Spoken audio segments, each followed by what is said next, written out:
Welcome back to another segment of the 5-Star Podcast of Wrestling. I'm your host, Sean Meyers, flying solo this week as we jump into the Smackdown summary. Already we've discussed Monday Night Raw with the Raw recap, as well as taking a look back at the Money in the Bank pay-per-view. Now let's talk about the Blue Brand on Tuesday night and exactly what unfolded after the fallout from Money in the Bank. They had a gauntlet match to determine the number one contender to the WWE Championship held by AJ Styles, who successfully defended it against Shinsuke Nakamura. And basically what they did in this match is they took a lot of the guys who came up short in the Money in the Bank ladder match, guys like Samoa Joe, guys like Rusev, The Miz, and then one member of the New Day. And although Kofi Kingston was the combatant at Money in the Bank, they went with Big E for SmackDown. And they also threw Daniel Bryan into the match after he defeated Big Cass at Money in the Bank. Of course, Big Cass released on Tuesday. That was the big news before SmackDown got underway. So with him out of the picture, Daniel Bryan needed a new storyline. Probably would have been moving on to a new storyline regardless, but now he gets thrown into this gauntlet match. So 5 competitors, the winner of it becoming the number one contender to challenge AJ Styles for the title at Extreme Rules in July. So let's take a look at how this unfolded. It began with Daniel Bryan getting the number one spot. Not surprised there. He's the underdog guy. This is sort of his role. He has to overcome all the odds. So Daniel Bryan goes into the gauntlet match first against Big E, who rumors of him getting a singles push may be a bit premature, but he certainly got a chance to shine in this match, and I thought those two really did a nice job going toe-to-toe. Ultimately, Daniel Bryan came out on top, and that set up another dream scenario, Daniel Bryan and Samoa Joe. We thought we were getting this match one-on-one a few weeks ago on SmackDown. Big Cass interrupted that. No Big Cass to interrupt this time as Daniel Bryan and Samoa Joe in the confines of this gauntlet match went at it, and I think it was pretty darn good. And Daniel Bryan got somewhat of a surprise victory over Joe as both of them were outside the ring. Daniel Bryan was able to get back in just before the count of 10. So Daniel Bryan continues to advance in this gauntlet match, but he would make it no further as he was beaten down surprisingly by the Bludgeon Brothers. Did not see that coming after the tag team champs successfully defended their titles earlier tonight against Anderson and Gallows in a rematch from the pre-show at Money in the Bank. After that match, the Bludgeon Brothers making their way down the aisle, back to the back. Daniel Bryan already coming out to start the gauntlet match. There was sort of a stare down between the two. Wondered what might come of this. Well, we found out about 25 minutes later as the Bludgeon Brothers came in, beat down Daniel Bryan, and then as soon as they left, guess who the next participant in the gauntlet match was? The Miz. And he and Daniel Bryan certainly a tremendous history going back years and years. It looked as though if Daniel Bryan ever came back to the ring when he was retired seemingly, it would be against The Miz. Well, they have yet to officially really start that storyline, but seems like maybe it could be getting underway here as The Miz picked up the bones, if you will, of Daniel Bryan, who had already endured 2 lengthy matches and then was beaten down by the Bludgeon Brothers. So The Miz gets the victory. Moving on to the final part of the gauntlet match. So the first question I have is, why are the Bludgeon Brothers involved? What will their role be? Maybe they're just the hired guns of The Miz. Right now, the tag team division sort of lacking a little bit. The talent is there. There's no doubt about that with the New Day, with the Usos, with the Bludgeon Brothers, Anderson and Gallows, as well as The Bar, plus another team we'll get to that debuted. We'll talk about that later here in the SmackDown summary in the form of Sanity. But it doesn't seem like the tag team titles are a major storyline right now. So maybe you're looking for something else for the Bludgeon Brothers to do. So you get them involved with Daniel Bryan. Again, I think they're serving as the henchmen for The Miz, and that could be revealed in upcoming weeks, but that sort of seems like the direction they're heading. If that's the case, have to wonder if maybe the Bludgeon Brothers, Daniel Bryan, do something upcoming at Extreme Rules. and then you finally save The Miz and Daniel Bryan for SummerSlam. I think that would be a fitting place for it. If you're not going to wait till WrestleMania, do it at SummerSlam.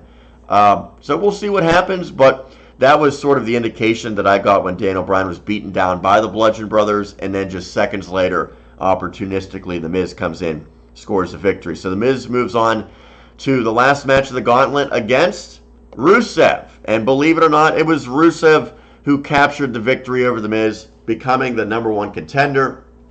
It is really hard to follow the up and downs of Rusev, a guy that seemingly was on the outside looking in at WrestleMania, had no real storyline, and the rumors were that he had asked for his release. He was unhappy. You could certainly understand why, because in terms of crowd reaction, he is up there with anyone in the entire company.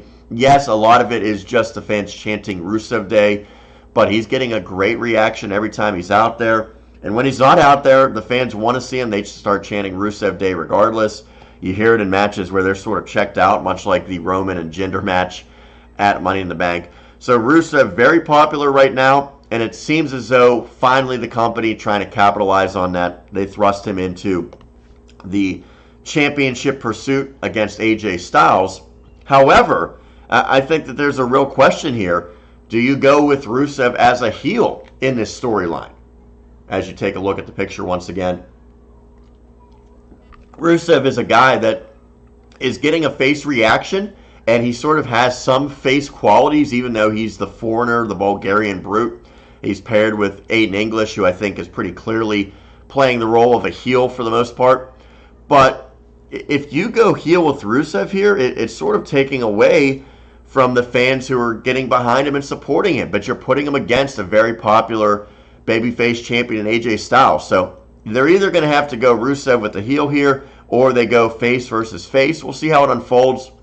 There was a bit of a stare down between Rusev and AJ Styles after Rusev won the gauntlet match, and they seemingly showed their respect for one another, but Aiden English came in, tried to get one up on AJ. AJ drilled him to the approval of many there. So we'll see how they do this one. I think trying to make Rusev a heel for the purposes storylines will be difficult to do. The fans want to support him, there's no doubt. So you don't want to try to force him into a heel role here, I don't think.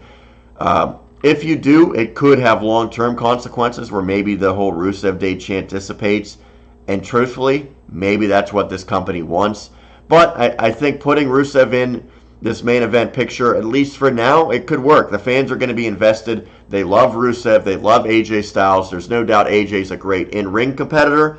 And you think that Rusev is at least good enough that he can hang with AJ. So it'll be interesting to see. I'll be curious to see how they really develop this storyline over the next 3 or so weeks leading up to Extreme Rules in the middle of July. But I believe that this could be a storyline that maybe on paper you don't expect it to work that great, but I think that it could, because these guys are both going to get great reactions, and I think they could have a pretty darn good match. Ultimately, is Rusev going to be the guy that takes the title from AJ? I don't think, but you kind of have a little bit of time before SummerSlam, so, you know, an opportunity for a guy like Rusev who probably won't get a title match at a marquee show like a SummerSlam. Give him the chance now, see how it goes, and maybe build him up in the process. Speaking of building up, there had been build up for weeks and weeks about the debut of Sanity on Smackdown. They were playing the video packages, the vignettes, and then they stopped it altogether. There was rumors that creative had nothing for the trio of Sanity, Eric Young, Killian Dane, as well as Alexander Wolf. Well, all of a sudden they're back in the picture. They debut on Tuesday night, and they do so with a beatdown of maybe the top tag team in the entire company, the Usos. So Sanity gets an instant push. I had sort of thought that maybe they were put on the back burner and they were waiting until Nikki Cross finished up her NXT commitments as she was challenging for the NXT Women's Championship. Bring her up and really make Sanity the full force stable that it could be. It doesn't seem like they're going to do that, as the trio of men debuted with no sign of Nikki Cross. So we'll see if she ultimately does join this group down the road. But as of now, it seems like it's going to be a heel group with Eric Young as the leader. And of course, you see On the left, Killian Dane. On the right, Alexander Wolf. Truthfully, unlike my typical colleague Sean Saputo, unable to join us this week, I'm not real high on Sanity. I understand their purpose. Three-man groups have had a lot of success in recent years. You think of the Wyatt family in its original form with Bray and Harper and Rowan. You think, of course, of the Shield. So three-man groups and the New Day, a great example now. And ultimately, do we see Sanity versus the New Day? I think we will get that on SmackDown. It looks like we're going to start with Sanity and the Usos, at least initially.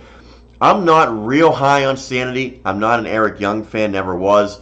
The other two guys, they have some value, but I'm not particularly fans of either Killian Dane or Alexander Wolf. But some fresh blood on SmackDown, maybe an opportunity to get a really nice feud or a couple nice feuds here with some of the other tag teams. Again, I think it just is going to build to Sanity versus the New Day. It seems almost inevitable now that you present Sanity as a heel faction.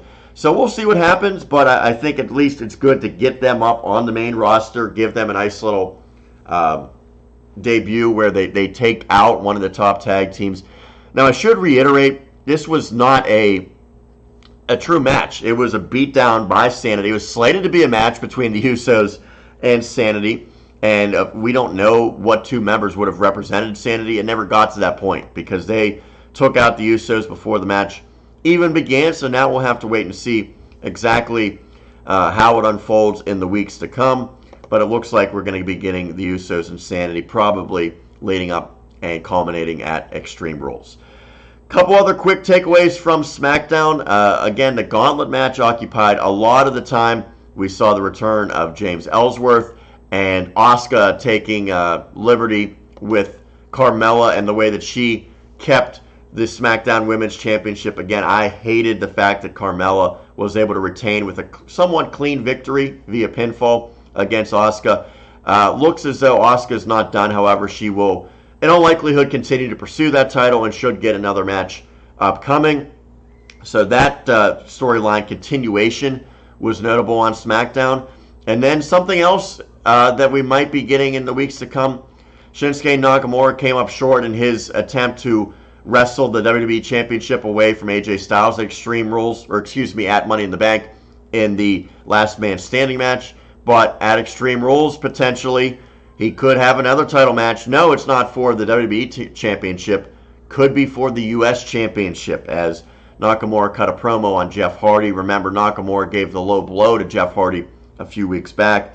And now Jeff Hardy showing a new look with the full face paint. Pretty cool visual image for Hardy, maybe a way to get him back going here, because he was sort of, really not a major factor over the last couple of months since he moved over to SmackDown and won the title. He was not on the card at all for Money in the Bank, so it looks as though Nakamura and Jeff Hardy could be going at it for a feud.